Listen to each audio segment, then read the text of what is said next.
ಉತ್ತಮವಾದಂಥ ಸ್ಪೀಡನ್ನು ಮೇಂಟೈನ್ ಮಾಡ್ತಾರೆ Kagiso Rabada ಅವರು. ಹಾಗಾಗಿ ರಬಾಡ ಯಾರ ಪಾಲಿಗೆ ಹೋಗ್ತಾರೆ ಅನ್ನೋ ಪ್ರಶ್ನೆ ಇದ್ದೇ ಇತ್ತು. ರಬಾಡ ಅವರು ಕೂಡ ಈಗ ಉತ್ತಮವಾದಂಥ ಮೊತ್ತಕ್ಕೆ ಸೇಲ್ ಆಗಿದ್ದಾರೆ. ಇದು ನಿಜಕ್ಕೂ ಕೂಡ ಒಂದು ಒಳ್ಳೆಯ ವಿಚಾರ. ರಬಾಡ ನಿಮಗೆಲ್ಲ ಗೊತ್ತಿರುವ ಹಾಗೆ ಯಾವ ರೀತಿಯಾಗಿ ಬೌಲಿಂಗ್ ಮಾಡ್ತಾರೆ ಮತ್ತು ರಬಾಡ ಬೌಲಿಂಗ್ಗೆ ಬಂದುಬಿಟ್ರೆ ಎಲ್ಲೋ ಒಂದು ಕಡೆ ಎದುರಾಳಿ ಬ್ಯಾಟ್ಸ್ಮನ್ ನಡುಗೆ ಹೋಗ್ಬಿಡ್ತಾರೆ ಅಂತ ಒಬ್ಬ ಬೌಲರ್ ರಬಾಡ ಅವರು. ಕಗಿಸು ರಬಾಡ ಈಗ ಗುಜರಾತ್ ಟೈಟನ್ಸ್ ಪಾಲಾಗಿದ್ದಾರೆ ಬರೋಬ್ಬರಿ 10.75 ಕೋಟಿ ರೂಪಾಯಿಗೆ. ಬರೋಬ್ಬರಿ 10.75 ಕೋಟಿ ರೂಪಾಯಿಗೆ ಗುಜರಾತ್ ಟೈಟನ್ಸ್ ಕಗಿಸೋ ರಬಾಡ ಅವರನ್ನು ಖರೀದಿಸುವಲ್ಲಿ ಯಶಸ್ವಿ ಆಗಿದೆ. ಹಾಗಾಗಿನೇ ರಬಾಡ ಕೂಡ ಒಬ್ಬ ಅಂದರೆ ಇದಕ್ಕಿಂತ ಜಾಸ್ತಿ ಮೊತ್ತಕ್ಕೆ ಹೋಗ್ತಾರೆ ಅಂತ ನಾವೆಲ್ಲ ಅಂದ್ಕೊಂಡಿದ್ವಿ. ಯಾಕೋ ಬೇರೆ ಫ್ರಾಂಚೈಸಿಗಳು ಇವರ ಮೇಲೆ ಬಿಡ್ ಮಾಡಲಿಲ್ಲ, ಬಿಡ್ ಕೂಗಲಿಲ್ಲ.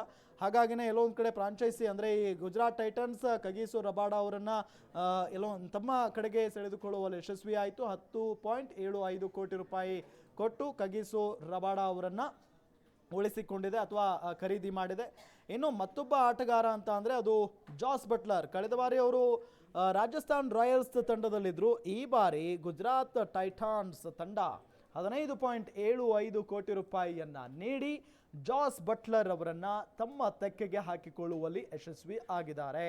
ನಿಮಗೆಲ್ಲ ಗೊತ್ತಿದೆ ಜಾಸ್ ಬಟ್ಲರ್ ನಾಯಕತ್ವ ಗುಣವುಳ್ಳಂಥ ಒಬ್ಬ ಆಟಗಾರ. ಎಲ್ಲೊಂದು ಕಡೆ ಗುಜರಾತ್ ಟೈಟನ್ಸ್ಗೆ ಈಗಾಗಲೇ ಶುಭ್ಮನ್ ಗಿಲ್ ಕ್ಯಾಪ್ಟನ್ ಆಗಿದ್ದಾರೆ. ಆದರೆ ಶುಭ್ಮನ್ ಗಿಲ್ಗಿಂತ ಅನುಭವದಲ್ಲಿ ಜಾಸ್ ಬಟ್ಲರ್ ಒಂದು ಕೈ ಮೇಲಿದ್ದಾರೆ. ಮತ್ತು ನಾಯಕತ್ವದ ಗುಣ ಕೂಡ ಇದೆ. ಅದ್ಭುತವಾದಂಥ ಕ್ಯಾಪ್ಟನ್ಸಿ ಮಾಡ್ತಾರೆ ಜಾಸ್ ಬಟ್ಲರ್ ಅವರು. ಆದರೆ ಕಳೆದ ಬಾರಿ ಶುಭ್ಮನ್ ಗಿಲ್ ಅವರ ಕ್ಯಾಪ್ಟನ್ಸಿಯಲ್ಲಿ ಗುಜರಾತ್ ಟೈಟನ್ಸ್ ಅಷ್ಟೊಂದು ಒಳ್ಳೆಯ ಪ್ರದರ್ಶನವನ್ನು ನೀಡಲಿಲ್ಲ. ಹಾಗಾಗಿ ಏನಾದರೂ ಕ್ಯಾಪ್ಟನ್ಸಿ ಚೇಂಜ್ ಮಾಡುವಂಥ ಲೆಕ್ಕಾಚಾರದಲ್ಲಿ ಏನಾದರೂ ಇದ್ದಾರಾ ಗುಜರಾತ್ ಟೈಟನ್ಸ್ ಅವರು ಅನ್ನೋ ಒಂದು ಪ್ರಶ್ನೆಯೂ ಕೂಡ ಇದೆ.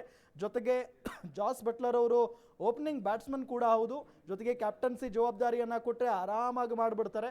ಹಾಗಾಗಿ ಓಪನಿಂಗ್ ಬ್ಯಾಟಿಂಗ್ ಅಲ್ಲಿ ಉತ್ತಮವಾದಂಥ ಪ್ರದರ್ಶನವನ್ನು ನೀಡ್ತಾರೆ. ಹಾಗಾಗಿ ಅವರನ್ನು ಖರೀದಿಸಿ ಭಾಳ ಒಳ್ಳೆಯ ಕೆಲಸ ಮಾಡಿರುವುದು ಇಲ್ಲಿ ಗುಜರಾತ್ ಟೈಟನ್ಸ್. ಯಾಕೆ ಅಂತ ಹೇಳಿದರೆ ಹಾರ್ದಿಕ್ ಪಾಂಡ್ಯ ಇದ್ದಂಥ ಸಂದರ್ಭದಲ್ಲಿನೇ ಅವರು ಕಪ್ ಗೆದ್ದಿದ್ದು. ಅದಾದ ನಂತರ ಹಾರ್ದಿಕ್ ಪಾಂಡ್ಯ ಅವರು ಮುಂಬೈಗೆ ಹೋಗ್ತಾರೆ. ಹಾಗಾಗಿ ಒಬ್ಬ ಉತ್ತಮವಾದಂಥ ಆಟಗಾರ ಬೇಕಾಗಿತ್ತು, ಅದರಲ್ಲೂ ಓಪನಿಂಗ್ ಸ್ಲಾಟ್ನಲ್ಲಿ. ಈಗ ಜಾಸ್ ಬಟ್ಲರ್ ಸಿಕ್ಕಿದ್ದಾರೆ. ಇನ್ನು ಕೆ ಎಲ್ ರಾಹುಲ್ RCBಯಿಂದ ಕೈ ಜಾರಿ ದೆಹಲಿ ಕ್ಯಾಪಿಟಲ್ಸ್ಗೆ ಹೋಗಿದ್ದಾರೆ ಬರೋಬ್ಬರಿ 14 ಕೋಟಿ ರೂಪಾಯಿಗೆ. ಕೆ ಎಲ್ ರಾಹುಲ್ ಕನ್ನಡಿಗ.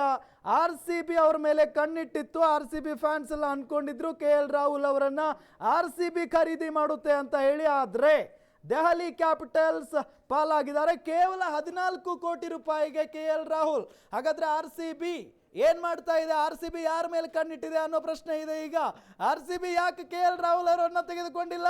ಇದು RCB ಫ್ಯಾನ್ಸ್ಗೆ ಬಹಳ ನೋವಾಗ್ತಾ ಇದೆ. ಈಗ RCB ಫ್ಯಾನ್ಸ್ ಪ್ರಾರ್ಥನೆ ಎಲ್ಲೋ ಒಂದು ಕಡೆ ಮತ್ತೆ ಫಲಿಸಲಿಲ್ಲ ಅಂದರೂ ಕೂಡ ತಪ್ಪಾಗಲಿಲ್ಲ. ನೋಡಿ, RCB ಫ್ಯಾನ್ಸ್ಗೆ ಮತ್ತೊಮ್ಮೆ ನಿರಾಸೆ ಆಯಿತು. ಎಲ್ಲೋ ಒಂದು ಕಡೆ LSG ತಂಡದಿಂದ ಏನು ಕೆ ಎಲ್ ರಾಹುಲ್ ಹೊರ ಬಂದ ನಂತರ RCB ಇವರ ಮೇಲೆ ಕಣ್ಣಿಟ್ಟಿದೆ. RCB ಅವರು ಖರೀದಿ ಮಾಡ್ತಾರೆ ಅಂತ ನಾವು ಅಂದ್ಕೊಂಡಿದ್ರೆ ಎಲ್ಲೋ ಒಂದು ಕಡೆ ಅವ್ರನ್ನೂ ಕೈ ಬಿಟ್ಟರು. ಒಂದು ಕಡೆ ಚಾಲ್ನ ಕೈ ಬಿಟ್ಟಿದ್ದಕ್ಕೆ ನೋವಾಯಿತು. ಮತ್ತೊಂದು ಕಡೆ ಕನ್ನಡಿಗ ಕೆ ಎಲ್ ರಾಹುಲ್ನು ಕೂಡ ಖರೀದಿ ಮಾಡಲಿಲ್ಲ. ಇನ್ನು ಕೆ ಎಲ್ ರಾಹುಲ್ ಅವರ ಬ್ಯಾಟಿಂಗ್ ಮತ್ತು ಫೀಲ್ಡಿಂಗ್ ಸ್ಟಾಟ್ಸ್ ಇನ್ IPL ನಲ್ಲಿ ಹೇಗಿದೆ ಇವರ ಆಟ ಅನ್ನೋದನ್ನು ನಾವು ನೋಡೋದಾದರೆ 2020 ಅಂದರೆ ಕೆರಿಯರ್ ಟೋಟಲ್ ಆಗಿ 132 ಮ್ಯಾಚ್ಗಳನ್ನು ಆಡಿದ್ದಾರೆ. ಬರೋಬ್ಬರಿ 4683 ರನ್ಗಳನ್ನು ಇವರು ಹೊಡೆದಿರೋದು. ಇನ್ನು 2024ರಲ್ಲಿ ಅಂದರೆ ಈ ವರ್ಷ 14 ಪಂದ್ಯಗಳನ್ನು ಆಡಿ ಬರೋಬ್ಬರಿ 520 ರನ್ಗಳನ್ನು ಬಾರಿಸಿದ್ದಾರೆ. ಇನ್ನು 2023ರಲ್ಲಿ 9 ಮ್ಯಾಚ್ಗಳನ್ನು ಆಡಿದ್ರು, 274 ರನ್ನನ್ನು ಚಚ್ಚಿದ್ರು. ಆದರೆ ಈ ಬಾರಿಯೂ ಕೂಡ ಅವರು ಒಳ್ಳೆಯ ಫಾರ್ಮ್ನಲ್ಲಿದ್ದರು. ಈಗ ಬಾರ್ಡರ್ ಗವಾಸ್ಕರ್ ಟೆಸ್ಟ್ ಸರಣಿಯೂ ಕೂಡ ನಡೀತಾ ಇದೆ. ಇಂಥ ಸಂದರ್ಭದಲ್ಲಿ ಇವತ್ತು ರಾಹುಲ್ ಬರೋಬ್ಬರಿ 77 ರನ್ ಕೂಡ ಚಚ್ಚಿದ್ದಾರೆ. ಅಂತ ಒಬ್ಬ ಅದ್ಭುತ ಆಟಗಾರನನ್ನ ಯಾಕೆ ಬಿಟ್ಟರು RCB ಅವರು ಅನ್ನೋದು ನಿಜಕ್ಕೂ ಬಹಳ ಬೇಸರದ ಸಂಗತಿ. ಒಳ್ಳೆಯ ಬಿಡ್ ಇದು ದೆಹಲಿ ಕ್ಯಾಪಿಟಲ್ಸ್ ಫ್ರಾಂಚೈಸಿಗೆ, ತಂಡಕ್ಕೆ ಒಬ್ಬ ಉತ್ತಮವಾದಂಥ ನಾಯಕ ಸಿಕ್ಕರು ಕೆ ಎಲ್ ರಾಹುಲ್. ಪಂತ್ ಆದ ನಂತರ ಯಾರು ದೆಹಲಿ ಕ್ಯಾಪ್ಟನ್ ಆಗ್ತಾರೆ ಅನ್ನೋ ಪ್ರಶ್ನೆ ಇತ್ತು ಕೆ ಎಲ್ ರಾಹುಲ್ ಅವರನ್ನು. ನಿಜಕ್ಕೂ ಇದು ಉತ್ತಮವಾದಂಥ ಬಿಡ್ ಅಂದರೂ ಕೂಡ ತಪ್ಪಾಗಲಿಕ್ಕಿಲ್ಲ. ಬರೋಬ್ಬರಿ 14 ಕೋಟಿ ಇದು ಅವರಿಗೆ ಭಾಳ ಕಡಿಮೆ ಆಗೋಯಿತು. ಹಾಗಾಗಿ RCB ಟ್ರೈ ಮಾಡಬಹುದಾಗಿತ್ತು ಅನ್ನೋದು ನಮ್ಮ ಆಸೆ ಆಗಿತ್ತು. ಎಲ್ಲೊಂದು ಕಡೆ ನಿರಾಸೆ ಆಗಿದೆ ನಮಗೆ. ಇನ್ನೇನು ಮಾಡೋಕ್ಕಾಗಲ್ಲ.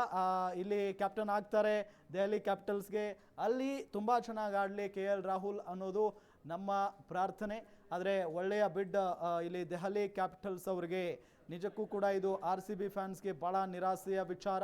ಒಬ್ಬ ಕನ್ನಡಿಗ ತಂಡದಲ್ಲಿ ಬೇಕಾಗಿತ್ತು, ಆದರೆ ಇಲ್ಲಿ KL ರಾಹುಲ್ ಈ ಬಾರಿಯೂ ಕೂಡ RCBಯಿಂದ ಕೈ ತಪ್ಪಿದ್ದಾರೆ. ಅಂದರೆ ನಾವು ನೋಡ್ತಾ ಇದ್ದೀವಿ ಬರೋಬ್ಬರಿ 14 ಕೋಟಿ ಮೊತ್ತಕ್ಕೇನೆ ಒಬ್ಬ ಅದ್ಭುತವಾದಂಥ ಆಟಗಾರ, ಅದರಲ್ಲೂ ವಿಕೆಟ್ ಕೀಪಿಂಗ್ ಎಬಿಲಿಟಿ ಇದೆ, ಜೊತೆಗೆ ಬ್ಯಾಟಿಂಗ್ ಮಾಡ್ತಾರೆ, ಜೊತೆಗೆ ಕ್ಯಾಪ್ಟನ್ಸಿ ಗುಣ ಕೂಡ ಇದೆ. ಇಂಥ ಒಬ್ಬ ಪ್ಲೇಯರ್ RCBಗೆ ಬೇಕಾಗಿತ್ತು. ಈ ಹಿಂದೆಯೂ ಕೂಡ RCBಗೆ ಆಡಿದ್ದಾರೆ KL ರಾಹುಲ್, ಇಲ್ಲ ಅಂತ ಹೇಳೋಕ್ಕಾಗಲ್ಲ. ಆದರೆ ಆಗ ಇನ್ನೂ ಚಿಕ್ಕ ಹುಡುಗ, ಆದರೆ ಈಗ ಭಾಳಷ್ಟು ಮೆಚೂರ್ಡ್ ಆಗಿದ್ದಾರೆ. ಕ್ಯಾಪ್ಟನ್ಸಿ ವಿಚಾರಕ್ಕೆ ಸಂಬಂಧಪಟ್ಟಂತೆಯೂ ಕೂಡ ಅವರು ಒಳ್ಳೆಯ ಒಂದು ಸ್ಟಾರ್ಟ್ ಹೊಂದಿದ್ದಾರೆ. ಹಾಗಾಗಿ KL ರಾಹುಲ್ RCBಗೆ ಬರಬೇಕಾಗಿತ್ತು.